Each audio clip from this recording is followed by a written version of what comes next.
राहुल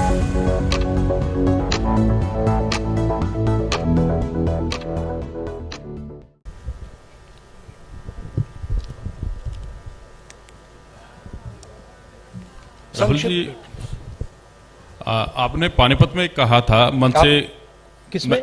मैं महेश कुमार, दैनिक भास्कर से। हाँ, नहीं आपने क्या पानीपत मैं पूरा हरियाणा ही देखता हूँ। आपने पानीपत में कहा था कि पानीपत तय करता है कि दिल्ली की सरकार किसकी बनेगी, मंच से कहा गया था। लेकिन नहीं, मंच से कहा गया था, समझ नहीं रैली नहीं सुनाई नहीं आवाज नहीं आ रही मेरी।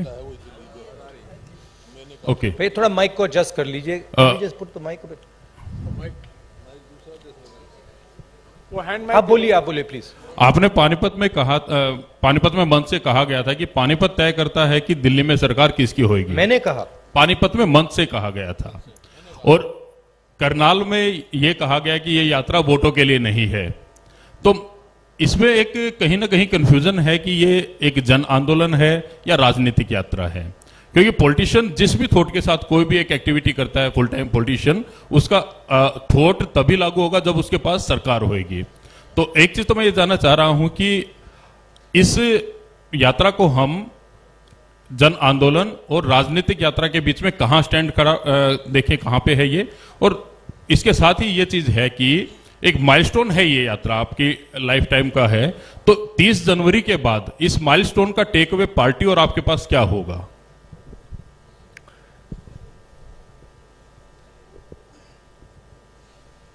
ये जो यात्रा है, जो हिंदुस्तान की आवाज को दबाया जा रहा है और जो हिंदुस्तान में डर फैलाया जा रहा है, हिंदुस्तान को जो बांटा जा रहा है, एक जात को दूसरी जात से, एक धर्म को दूसरे धर्म से जो लड़ाया जा रहा है, उसके खिलाफ ये यात्रा है। इस यात्रा का एक और लक्ष्य है,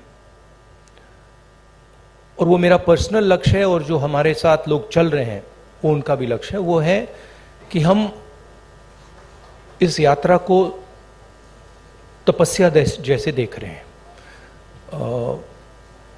हम अपने देश से प्यार करते हैं, देश की जनता से प्यार करते हैं, किसानों से, गरीब लोगों से प्यार करते हैं, और उनके साथ हम चलना चाहते हैं।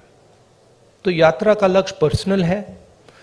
यात्रा का लक्ष्य देश की जनता को देश की सच्ची आवाज सुनाने का है। अब देखिए, उससे राजनीतिक फायदा हो, नुकसान हो, उसके बारे में मैं नहीं कह सकता हूं, मगर यात्रा का लक्ष्य अवेयरनेस का है। और जो मेन 3 बातें हैं जो हम सब जगह कहते हैं, भारत जोड़ो, डर के खिलाफ खड़े हो, नफरत मत करो, ये एक मुद्दा है।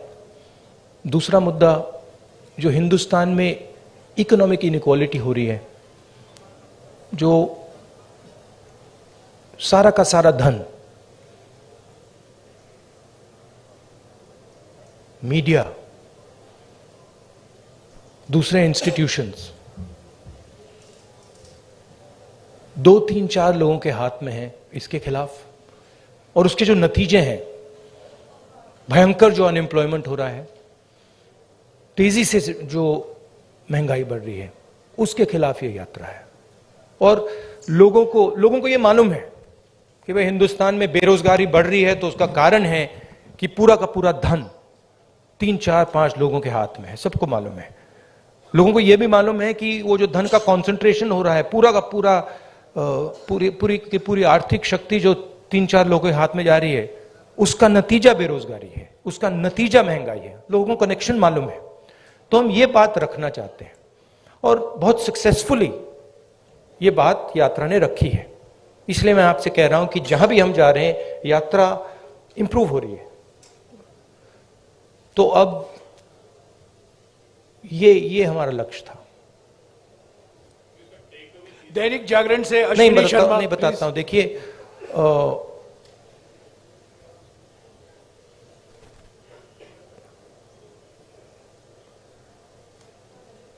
जब अर्जुन मछली की आंख में तीर मार रहा था तो उसने आपसे कहा, उसने कहा कि आंख में तीर मारने के बाद मैं क्या करूंगा? कहा था क्या? नहीं कहा था ना। उस कहानी का मतलब है, वो गीता में भी है, तुम काम करो, जो होना है होगा, ध्यान काम पे रखो। तो वही थिंकिंग है यात्रा की भी। आपका सवाल अच्छा है। यात्रा के बाद एक और काम होगा, उसके बाद शायद एक और काम होगा, फिर आपको जवाब मिल जाएगा। शुक्रिया राहुल जी। जागरण से अश्विनी शर्मा। संक्षिप्त में प्लीज। हेलो, संक्षेप में मेरा सवाल इतना है सर कि यात्रा शुरू होने से पहले का राहुल गांधी और आज के राहुल गांधी में कितना अंतर है? हाँ, थैंक यू। हाँ, यात्रा शुरू होने से पहले के राहुल गांधी और करनाल तक पहुंचे, इसमें कितना अंतर आया है आपके अनुभव में और व्यक्तित्व में? भैया ये तो आपका डिसीजन है, ये तो आप लोग जज, जूरी और एक्सिक्यूशनर हो। मेरा निर्णय तो नहीं है, मेरा डिसीजन तो नहीं है। तो ये तो आपको डिसाइड करना पड़ेगा राहुल गांधी क्या है, कौन है, क्या नहीं है, क्या बदलाव आया, क्या बदलाव नहीं आया। उसमें थोड़ी सी सच्चाई आप बोल सकें तो अच्छी बात होगी, और नहीं बोल सकें तो वो भी ठीक है। पंजाब केसरी से मनोज राणा।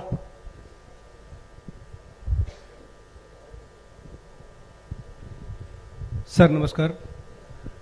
मैं ये जानना चाहता हूँ, वैसे हरियाणा की जनता भी जानना चाहती है कि आगामी विधानसभा चुनाव में सीएम का चेहरा कौन रहेंगे कांग्रेस की तरफ से, क्योंकि भाजपा का तो उन्होंने क्लियर कर रखा है लगभग। हाँ जी, देखिए मैंने प्रेस कॉन्फ्रेंसेस में 3-4 बार कहा है कि हमारा लक्ष्य यात्रा का है और आप लोग डाइवर्ट करने की कोशिश करते हो। पता नहीं आप यात्रा को दिखाते ही नहीं हो।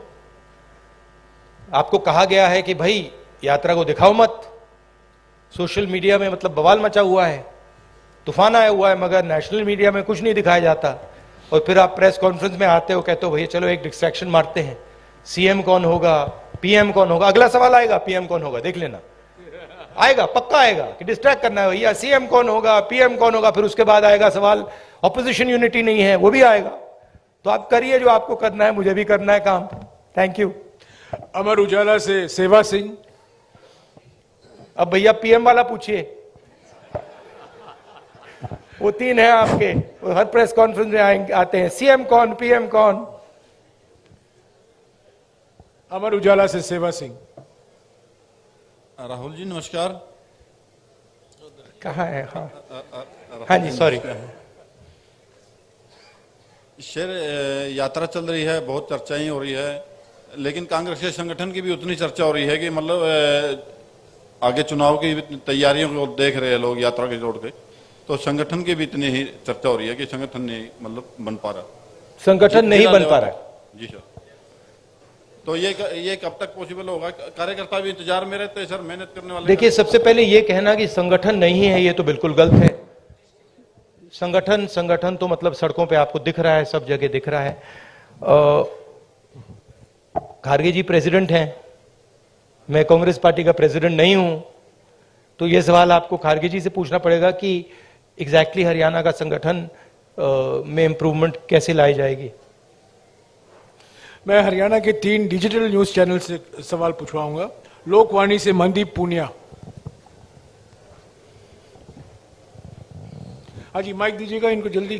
सर नमस्कार। नमस्कार सर।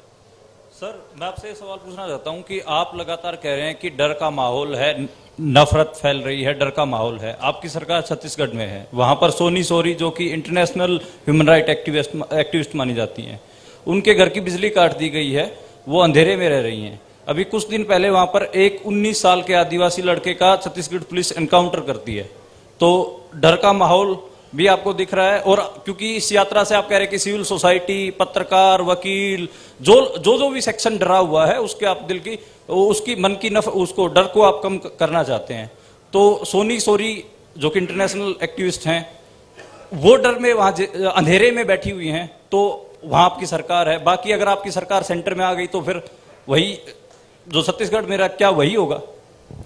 नहीं, सबसे पहली बात यह है, देखने की बात है कि ये जो आपने मेरे सामने सवाल रखा है, ये आप नरेंद्र मोदी जी के सामने रख सकते हैं क्या? सबसे पहली बात यह है। कहां रखे हैं आपने? नहीं, कवरेज एक व्यक्ति के सामने सवाल रखना और कवरेज करना में बहुत फर्क होता है। प्रधानमंत्री जी ने ऐसे कितने प्रेस कॉन्फ्रेंस किए हैं जहां पे कोई भी पत्रकार उनसे ऐसा सवाल पूछे। सबसे पहली बात यह है, ठीक है। दूसरी बात यह है कि मैं कह रहा हूं कि देश की जनता को बांटकर उनमें नफरत फैलाई जा रही है। हिंदू मुस्लिम, अलग अलग जात के लोगों को लड़ाया जा रहा है। क्या कांग्रेस पार्टी ये करती है? कांग्रेस पार्टी ने कभी कहा है कि एक जात के व्यक्ति को दूसरे जात के व्यक्ति की हत्या करनी चाहिए? कांग्रेस पार्टी ने कभी कहा है कि एक धर्म को दूसरे धर्म से लड़ाया जाना चाहिए? कभी नहीं कहा है, हिस्ट्री में कभी नहीं कहा है। तो दूसरी बात यह है। तीसरी बात यह है कि जो वहां पे डर का माहौल है, उसके बारे में आपने हमें बताया है, हम जाके उसको देखेंगे और अगर वहां पे हम उसके बारे में बोल सकते हैं, मैं बोलूंगा, ठीक है। और अगर वहां पे कुछ गलत हो रहा है तो मैं पर्सनली जाके उसको देख के उसमें मेरी जो राय होगी मैं रखूंगा, ठीक है। मगर मेन बात यह है कि जो देश में आज नफरत फैलाई जा रही है, जो हिंसा की जा रही है, वो छत्तीसगढ़ सरकार एज अ पॉलिसी नहीं कर रही है। वहां पे इश्यूज हैं, वहां पे लैंड एक्विजिशन की इश्यूज हैं और वहां पे टेंशन है, मगर हमारी पॉलिसी वो नहीं है। धन्यवाद। मसले से सर्वमित्र कंबोज। नमस्कार सर। इधर सर, मैं देख रहा हूं आप स्पीच में जवान और यात्रा के बाद मैं आपको बताना चाहता हूं कि मैं पर्सनली वहां जाऊंगा और पर्सनली इस बात को समझने की कोशिश करूंगा। अगर वहां पे कोई कमी है तो उसको मैं सुधारूंगा। नमस्कार सर, इधर ही। सर, आप नमस्कार। हर स्पीच में तकरीबन जवान और किसान की बात करते हैं। हाँ जी। किसान की अगर बात करें तो आपको पता है लंबा आंदोलन हमारे देश में हुआ। हालांकि सरकार ने कानून वापस ले लिए, लेकिन एमएसपी का मुद्दा अभी भी बरकरार है। उसके लिए किसान अभी भी संघर्ष कर रहा है। पंजाब में अभी चल रहा है, हरियाणा में भी चल रहा है। आपकी सरकार थी तब स्वामीनाथन आयोग की रिपोर्ट आ गई थी, लेकिन आपने लागू नहीं की। क्या अगर आपकी सरकार आ जाती है तो आप स्वामीनाथन आयोग की रिपोर्ट को लागू करेंगे? और जो किसान एमएसपी मांग रहा है, क्या वो आप एमएसपी देंगे? देखिए, ऐसी ये जो चीजें होती हैं, ये ऐसे कैजुअली नहीं कहा जा सकता है, ठीक है। कि भैया, सबसे पहले मैं एक कांग्रेस पार्टी का मेंबर हूं, कांग्रेस पार्टी का लीडर हूं, बहुत सारे और हैं।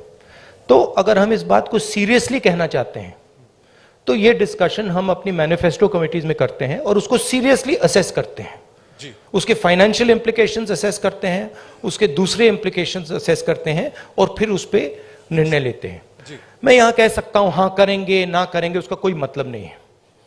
जो हमारे मैनिफेस्टो में आएगा वो हमारा डिसीजन होगा और वो गारंटी करके हम करेंगे।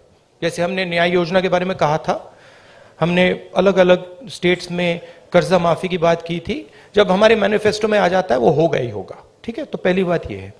दूसरी बात यह है कि हम एक्सेप्ट करते हैं कि जो किसान है उसको चारों ओर से घेरा जा रहा है, उसको डायरेक्टली मारा जा रहा है। फ्यूल प्राइसेस से लेकर डायरेक्ट डीजल पेट्रोल के प्राइस से डायरेक्ट मारा जा रहा है, उसको इनडायरेक्टली मारा जा रहा है। बीमा का वो पैसा देता है तूफान आता है, आंधी आती है, उसको पैसा नहीं मिलता, उसको डायरेक्टली खाद की प्राइसेस से मारा जा रहा है। तो हम एक बात एक्सेप्ट करते हैं कि जो हमारे देश की जो रीढ़ की हड्डी है, जो रीढ़ की हड्डी प्रोडक्शन करता है, जो हमें भोजन देता है, उस पर आक्रमण हो रहा है। वो जो 3 किसान की काले कानून थे, वो कानून नहीं थे, वो किसान को मारने के हथियार थे। जैसे डिमोनेटाइजेशन और गलत जीएसटी छोटे व्यापारियों को मारने के हथियार हैं, वो पॉलिसीज नहीं है। ठीक है, तो हम समझते हैं कि उनको प्रोटेक्शन की जरूरत है। और एक और बात, एक्सपोर्ट पॉलिसी भी उनको मारने का, उनसे चोरी करने का एक तरीका है। ठीक है, तो हम जानते हैं कि किसान पर आक्रमण हो रहा है, और मैं आपको एक बात की गारंटी दे दूंगा कि कोई भी कांग्रेस पार्टी की सरकार आएगी, वो आक्रमण बंद होगा, किसान की रक्षा होगी, उसकी प्रोटेक्शन होगी। और अगर हम अरबपतियों का लाखों करोड़ रुपए कर्जा माफ कर सकते हैं, तो हम किसानों की भी मदद कर सकते हैं। यह मैं आपको गारंटी करके दे सकता हूं। एमएसपी बहुत जरूरी मुद्दा है, उस पर हम चर्चा करेंगे, इंटरनल डिस्कशन करेंगे और उस पर हम निर्णय लेंगे। मगर मैं ऐसे प्रेस कॉन्फ्रेंस में इन चीजों के बारे में फ्लिपेंटली नहीं बोल सकता। मैं सीरियस आदमी हूं, मैं अगर मेरे मुंह से कुछ निकलता है तो क्रेडिबली निकलना चाहिए, सच्चाई निकलना चाहिए। नहीं, सप्लीमेंट्री नहीं, एक सेकंड, जवान की बात करता हूं। बेरोजगारी की बात बहुत ज्यादा, जिस स्टेट में आप बैठे हैं आंकड़ों के हिसाब से टॉप पर है। सप्लीमेंटरी प्लीज, टॉप पर। नो नहीं, सप्लीमेंट्री जवान के बारे में मैं आपको बताता जी, हूं। आपके एक सेकंड सर, आप कहते हैं कि कोई इंजीनियरिंग में जा रहा है, कोई मेडिकल करता है, आईएएस करना चाहते हैं, लेकिन जॉब्स नहीं है, यानी कि उनको पता नहीं कितनी जॉब्स हैं। तो आपके पास क्या ऐसा रोड मैप है? हमारे देश में हर साल लाखों ग्रेजुएट निकलते हैं, पोस्ट ग्रेजुएट निकलते हैं, सरकारी और प्राइवेट नौकरी में ऐसा कौन सा रोड मैप होगा कि हम उनको सेट कर पाएं? देखिए, ये देश अपने युवाओं से झूठ बोल रहा है। ठीक है, झूठ क्या है? मैं अब 3000 किलोमीटर चला हूं, युवाओं से मैं पूछता हूं, बच्चों से पूछता हूं क्या करना चाहते हो, 5 जवाब मिलते हैं, engineer, doctor, lawyer, army, administration. ठीक है, और सारे के सारे, मतलब हजारों बच्चों ने मुझे ये 5 जवाब दिए हैं। रियलिटी ये है कि इनमें से 10% को, 15% को, ज्यादा से ज्यादा 10% भी मुश्किल है, 10% को इंजीनियर, डॉक्टर, लॉयर ये जॉब्स मिल जाएंगे, बाकी को नहीं मिलेंगे। तो इन सबके सपने टूटेंगे। मेरे पास एक बच्ची आई, कहती है मैं आईएएस में जाना चाहती हूं। मैंने कहा ठीक है बेटा, आईएएस में हर साल कितने लोग जाते हैं? मुझे कहती है 5 लाख लोग जाते हैं। मैंने उससे कहा नहीं बेटा, 5 लाख लोग नहीं जाते हैं, 150 लोग जाते हैं। रोने लग गई। तो ये देश अपने बच्चों से, अपने भविष्य से झूठ बोल रहा है, और ये इनका दिल तोड़ेगा। हर रोज इनका दिल टूटता है, इनके सपने टूटते हैं। क्यों टूटते हैं? क्योंकि जो लोग इस देश को रोजगार दे सकते हैं, उनकी हम मदद नहीं करते हैं, उनकी हम प्रोटेक्शन नहीं करते हैं, उनके स्ट्रक्चर के बारे में हम नहीं सोचते। रोजगार कहां से आएगा? रोजगार अगर आप सेकंड ग्रीन रेवोल्यूशन करोगे, एग्रीकल्चर को ट्रांसफॉर्म करोगे, फूड प्रोसेसिंग फैक्ट्रीज के जाल बिछाओगे, रोजगार वहां से आएगा। करोड़ों लोगों को रोजगार मिल सकता है, और रिस्पेक्टेबल रोजगार मिल सकता है। दूसरी बात, जो स्मॉल और मीडियम इंडस्ट्रीज को डिस्ट्रॉय किया गया है, और कोई शब्द ही नहीं है, डिस्ट्रॉय किया गया है। जीएसटी, डिमोनेटाइजेशन और कोविड के समय जो किया, वो दूसरे लोग हैं जो रोजगार दे सकते हैं, करोड़ों लोगों को रोजगार दे सकते हैं। मैं आपसे सवाल पूछना चाहता हूं, आप मुझे वो नाम बता दीजिए जो छोटी कंपनी चलाता हो, स्मॉल और मीडियम साइज इंडस्ट्री चलाता हो, जो आज लाखों करोड़ का मालिक हो गया है। नाम बता दो मुझे।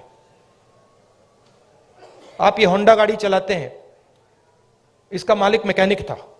ये टोयोटा गाड़ी चलाते हैं, इसका मालिक मैकेनिक था। आप मुझे मैकेनिक का नाम दे दो जो इस देश में बड़ा उद्योगपति बन गया है, बताओ, नहीं है। तो जो रोजगार दे सकते हैं, जो सपने पूरे कर सकते हैं, उनको उनकी हत्या हो रही है। तो रोड मैप क्या है? रोड मैप यह है कि जो स्मॉल और मीडियम इंडस्ट्री की बेस है हिंदुस्तान की, उसको प्रोटेक्ट करा जाए, उनको फाइनेंस दिया जाए, और ये जो छोटे छोटे बिजनेसेस हैं इनको टेक्नोलॉजी के साथ ट्रांसफॉर्म करके इनमें से 5-10% को बड़े बिजनेसेस बना जाए। ये दूसरा रोड मैप है। तीसरा रोड मैप है कि हमारा जो शिक्षा का सिस्टम है, ये सिर्फ 5 चीजें सिखाने की कोशिश कर रहा है, मतलब 5 रास्ते दिखा रहा है। इस देश में लाखों रास्ते हैं। जिस दिन ये देश स्किल्स की रिस्पेक्ट करना शुरू कर जाए, उस दिन ये देश सच्चा सुपर पावर बन जाएगा। उस दिन तक ये सब खोखला है। इस देश में स्किल्स जो होती हैं, चाहे वो बढ़ई की हो, चाहे वो मैकेनिक की हो, किसी की भी हो, चाहे वो किसान की हो, उसकी कोई इज्जत नहीं करता है, उसका मजाक उड़ाते हैं, देखो ये क्या कर रहा है। जिस दिन वो हो जाएगा, उस दिन ये देश चाइना का मुकाबला कर जाएगा और यहां पे made in India, made in India, made in India सब जगह दिखना शुरू हो जाएगा। वो रोड मैप है। धन्यवाद। शुक्रिया राहुल जी। हमारे पास सिर्फ 10-12 मिनट है। सवाल संक्षिप्त में कीजिएगा और फिर से गुजारिश करूंगा सप्लीमेंट्री मत पूछेगा प्लीज। ये रैपिड फायर होना है। कई लोग को मौका देना चाहता हूं मैं। सत्य खबर से सत्य सिंह। सर नमस्ते। सर पिछले काफी समय से हम लोग देख रहे हैं कि जो कांग्रेस पहले डिफेंस मोड में रहती थी अब अटैकिंग मोड में है। हर जगह पे जवाब दिया जा रहा है। आपकी टीम ये अच्छा काम कर रही है, पर मैं हरियाणा के संदर्भ में आपसे एक सवाल करना चाहता हूं और वो सेंटर से ही सवाल रहता है। अभी पीछे राज्यसभा का चुनाव था, अजय माकन जी ने चुनाव लड़ा था। उस समय में एक क्रॉस वोटिंग हुई थी। कांग्रेस के पास वोट पूरे थे, उसके बावजूद कांग्रेस अपना राज्यसभा का सदस्य नहीं भेज पाई थी। उस पे ना आज तक कोई जांच की बात आई है और ना अभी तक उस पे कोई कार्रवाई जैसी बात है। सर आपसे मैं ये जानना चाहता हूं, क्या इस प्रकार के मुद्दों पर भी, जिस प्रकार से देखिए सोशल मीडिया की बात करें, सोशल फेस बनाने की बात करें, कांग्रेस का जबरदस्त फेस होता जा रहा है, क्या ऐसे मुद्दों पर भी पार्टी में चर्चा होती है? Distraction attempt number 2। देखिए ये ऑर्गेनाइजेशनल मामला है। यहां पे पीसीसी प्रेसिडेंट बैठे हैं, खारगे जी प्रेसिडेंट हैं, ये आप उनसे पूछिए, इनसे पूछिए। मेरा लक्ष्य क्लियर है। जो देश की आवाज है उसको सामने लाने का। अच्छा अटेम्प्ट था, मैं कहूं कि उससे अच्छा था, ज्यादा सोफिस्टिकेटेड था, मगर मैं डिस्ट्रैक्ट नहीं होऊंगा। Thank you. शुक्रिया राहुल जी। टोटल टीवी से प्रदीप। नमस्कार राहुल जी, धन्यवाद। नहीं, एक और बात जो आपने कहा, नहीं एक बात आपने कही जिसका मैं जवाब देना चाहता हूं। आप बैठ सकते हैं। ये कांग्रेस का प्रेस कॉन्फ्रेंस है, बीजेपी का नहीं है, आरएसएस का नहीं है। राहुल जी समय की पाबंदी भी है। नहीं, मगर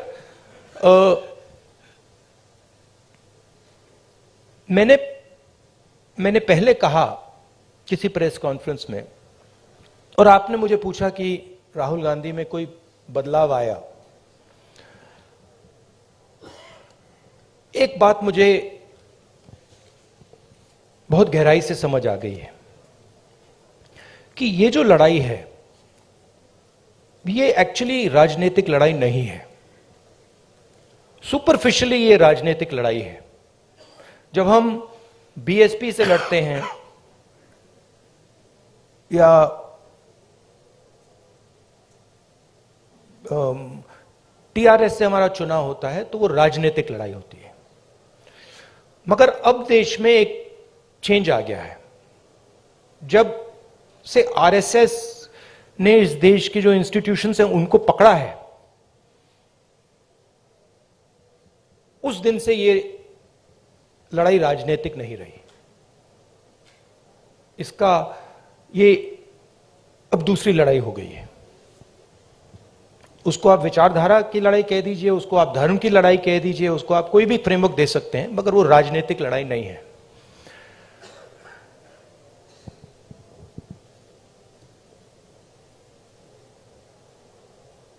कांग्रेस पार्टी की अगर आप हिस्ट्री देखें, जो आपने कहा कार्यकर्ता में जोश आ गया है, यह तपस्या का संगठन है। इसको अगर आप तपस्या में लगाते हैं तो इसकी एनर्जी बढ़ती है। बीजेपी पूजा का संगठन है, उसको अगर आप पूजा में लगाएंगे उसमें स्ट्रेंथ आती है। अब बीजेपी, अब पूजा दो तरीके की होती है, धर्म की बात कर रहा हूं। पूजा नॉर्मली होती है कि भाई मैं भगवान के पास जाता हूं और मैं उनसे कुछ मांगता हूं, मगर इनिशिएटिव जो पूजा करता है उसका होता है। ठीक है, आरएसएस की पूजा अलग है। आरएसएस चाहता है कि फोर्सिबली उनकी पूजा हो। मोदी जी चाहते हैं, इसलिए वो आपसे नहीं मिलते हैं, कि फोर्सिबली उनकी पूजा हो और देश में सब लोग उनकी पूजा करें। उसका रिस्पॉन्स एक ही हो सकता है, उसका रिस्पॉन्स तपस्या ही हो सकता है और कोई रिस्पॉन्स नहीं हो सकता है। और इसीलिए ये जो यात्रा है ये बहुत सक्सेसफुल है, क्योंकि इसमें सिर्फ कांग्रेस पार्टी तपस्या नहीं कर रही है, सिर्फ एक व्यक्ति तपस्या नहीं कर रहा है, इसमें लाखों लोग तपस्या कर रहे हैं। और इस यात्रा का मैसेज यही है कि जो मैंने अभी आपको बोला, जो आपने रोड मैप की बात पूछी, कि इस देश में तपस्या की रिस्पेक्ट होनी चाहिए, स्किल्स की रिस्पेक्ट होनी चाहिए, काम की रिस्पेक्ट होनी चाहिए। कांग्रेस पार्टी ये कहती है, हिस्टोरिकली ये कहा है, और बीजेपी कहती है, आरएसएस कहती है कि नहीं भैया, तपस्या की कोई रिस्पेक्ट नहीं होनी चाहिए, जो हमारी पूजा करेगा उसकी रिस्पेक्ट होगी। अब आप इस फ्रेमवर्क से नोटबंदी को देखिए, क्या नोटबंदी ने हिंदुस्तान के गरीब की तपस्या की रिस्पेक्ट की? बिल्कुल नहीं। वो तपस्या पर आक्रमण था। उसका मैसेज था किसान से, छोटे मजदूर से, छोटे व्यापारी से, भैया तू जितनी तपस्या करनी है तू कर ले, कुछ फर्क नहीं पड़ेगा, जला देंगे। और बीजेपी आरएसएस इस देश को फोर्स्ड पूजा की ओर ले जा रही है, धन का प्रयोग करके, इंस्टीट्यूशंस को कैप्चर करके, लोगों को डरा के, आप लोगों को डरा के। वो आपसे कह रहे हैं भैया तपस्या मत करो, आपसे कह रहे हैं आपकी जो तपस्या है, जो सच्चाई मतलब आपको अपने टेलीविजन स्क्रीन पे डालनी है, वो मत करो, मार देंगे, हमारी पूजा करो।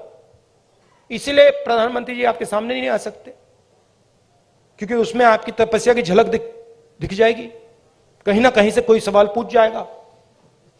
तो ये लड़ाई है पूजा और तपस्या के बीच में। हमारा संगठन तपस्या का है, और अगर हमारे संगठन में कमी है तो तपस्या की कमी थी, और उस यात्रा ने इसको क्लियर कर दिया है कि यह तपस्या का संगठन है, वो पूजा का संगठन है।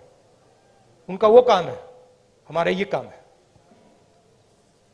राहुल जी नमस्कार। शुक्रिया राहुल जी। टोटल टीवी से प्रदीप। राहुल जी नमस्कार, मैं प्रदीप। और ये जो आपने शिव जी की फोटो देखी होगी, ये आपने देखा है, ये सिंबल देखा है आपने, शिव जी की फोटो में देखा है, इसका मतलब क्या है? कोई बता सकता है? आप कहेंगे आशीर्वाद। आशीर्वाद नहीं है, ये अभय मुद्रा है, डरो मत। ये तपस्या का सिग्नल है, अपना काम करो, तपस्या करो, डरो मत। इसीलिए तो कांग्रेस का ये सिंबल है। नहीं, आप हंस रहे हो, मैंने रिसर्च किया है, ये सिंबल कहां से आया, कैसे आया, मैं आपको किसी दिन बता दूंगा, आप हैरान हो जाओगे। अच्छा, आपने गुरु नानक की फोटो देखी है? उसमें भी आपने देखा होगा, देखिए ना। बुद्धा की फोटो देखी है? उसमें भी अभय मुद्रा। महावीर जी की फोटो देखी है? उसमें भी अभय मुद्रा। तो तपस्या डर में बहुत बड़ा गहरा लिंक है, और ये चाहते हैं, और ये इन्होंने पहले भी किया था। फ्रीडम की जो लड़ाई थी, आजादी की जो लड़ाई थी, वो तपस्या की लड़ाई थी, और इन्हीं लोगों ने अंग्रेजों से पूजा करवाई थी। तो हिस्ट्री है ये, उसको मिटाया नहीं जा सकता, रिपीट हो रही है। शुक्रिया राहुल जी, मेरा डर है कि मैं 5 अच्छा लगा मिनट में आपको, इसको जवाब खत्म अच्छा नहीं कर लगा पाऊंगा। आपको। राहुल जी A1 5 मिनट है, सिर्फ 5 मिनट है, प्लीज। फाइन।